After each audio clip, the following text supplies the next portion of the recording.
From the basement of La Penta, this is WICR. Hello, everyone. Welcome back to the Sports Vault. Jersey Joe back in studio. And look, the day is not done until you find some time to get into the studio and get to talk about what you have to talk about. Clearly today, the big talking point and the thing that I just could not wait to come in here and say is the College Football Playoff Committee. It has been some time. We have been waiting for their top four. The first top four has finally been released.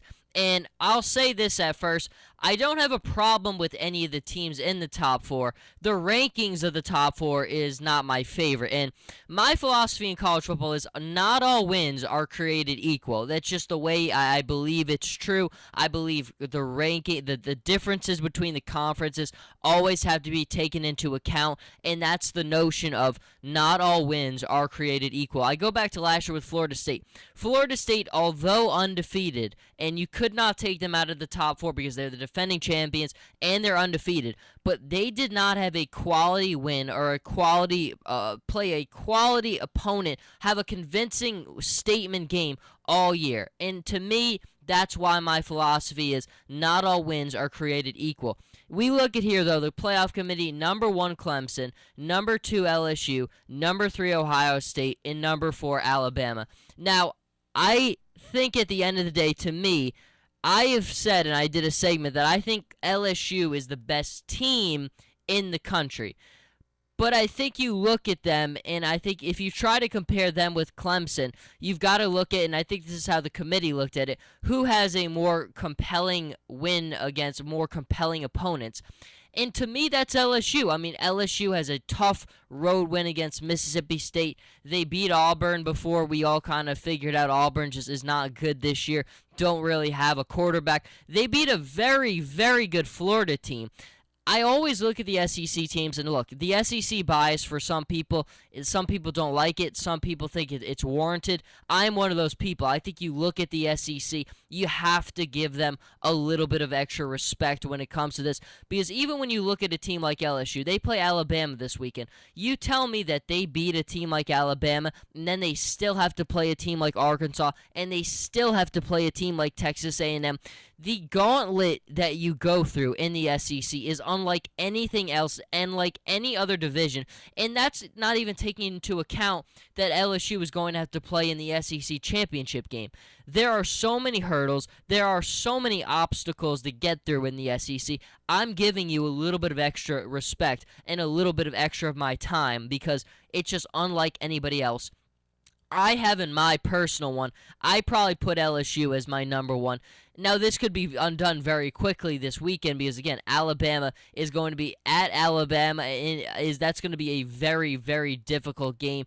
I picked Alabama to win on Tuesday, but the more and more I think and I go over this game in my head, I don't know. I'm starting to warm up a little bit more to LSU, but at the moment I'm still going to stay with my pick of Alabama. But right now I like LSU a little bit better. And then Clemson at 2, I don't have a problem with them at 2. I think I wasn't as hot on Clemson at the start of the season. Now, I don't think they have a ton of signature wins. The one against Notre Dame, obviously, but even in that game at the end, Notre Dame really did make it interesting. Notre Dame's a very good football team, though. The committee certainly recognizes that they put them at the number 5 spot. But I think Clemson, my biggest question was, how is Deshaun Watson going to progress? Can he stop with the turnovers? Because that was one of my big concerns from him, is the turnovers, limiting those and things of that nature. And he's done a pretty good job of that for the most part. So I think Deshaun Watson has started to figure it out a little bit, and he's definitely playing his best football. That defense for Clemson is really, really good. I don't think they have the signature wins LSU does, but they belong there. 2, I don't think is a problem for them. Ohio State at 3. Look, Ohio State's getting into that very interesting part of their season. They're still going to have to play in their Big Ten championship game. Their 2 biggest games of the season against Michigan State and against Michigan are going to be really interesting, especially with the J.T. Barrett suspension, the controversy looming over them. Now, they're warranted being 3, of course. They're the defending national champions. They haven't lost a game yet. I don't know if they've had a convincing statement performance win yet, but we'll wait and see what happens in the Michigan State and Michigan game. Those are going to be the real selling points for Ohio State. How do they play against Michigan State? How do they play against Michigan? Because let's be honest, what Jim Harbaugh has done for Michigan is nothing short of breathtaking. He has totally exceeded my expectations for how quickly he's turned things around at Michigan. I mean, even if you look at the Michigan State game and the way that that ended, they should really walk out of that with that win. And if it isn't for a couple bizarre things that happen and don't go their way and poor execution, they do win that game. Michigan and Michigan State are going to be very difficult for Ohio State.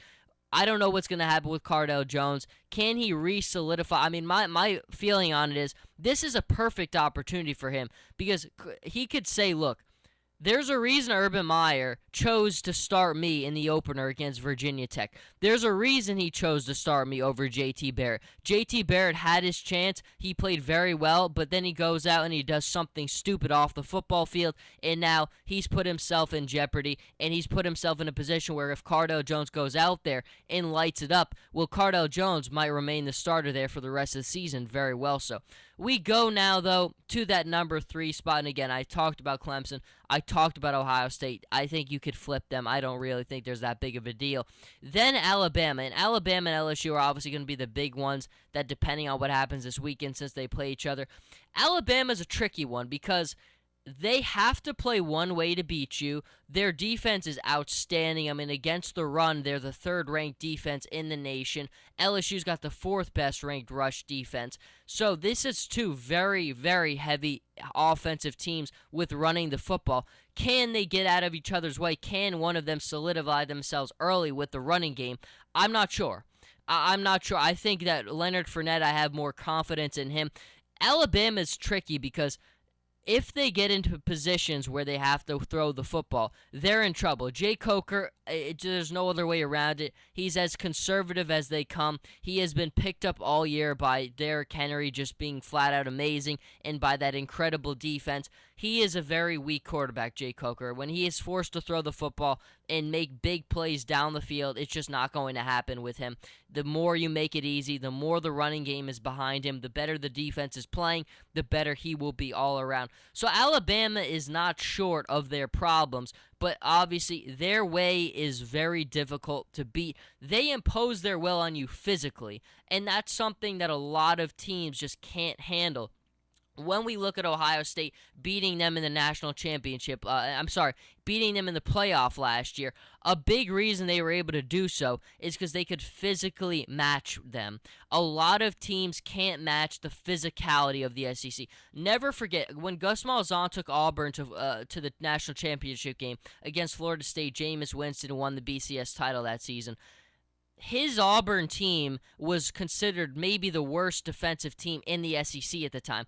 But my goodness, that defense, they gave Florida State a lot of problems. They pushed them around. They looked very, very physical. It did not look like a team that was the worst defense in the SEC. It looked like a defense that just gave it and made it very difficult every play for Florida State, banging them around, bigger bodies, bigger movement. It's not just the bigger bodies, it's the bigger bodies with speed, and that's something the SEC has that nobody else really has at the same level of. But again, the committee has it Clemson 1, LSU 2, Ohio State 3, Alabama 4.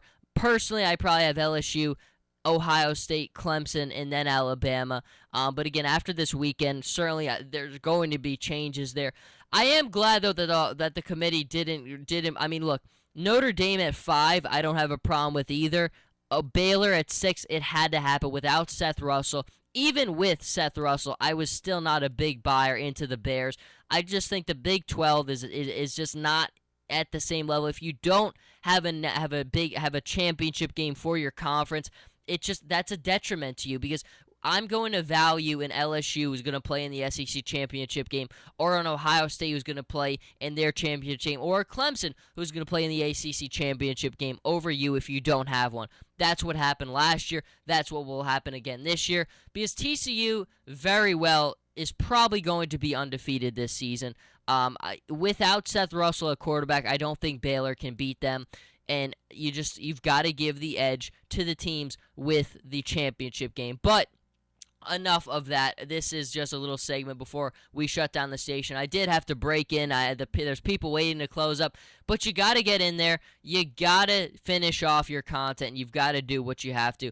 Overall, it's very good to finally get a taste of the playoff rankings. The end of the season is going to be here before we know it, but that's it for today. We'll be back in studio tomorrow with plenty more stuff. See you tomorrow, everybody.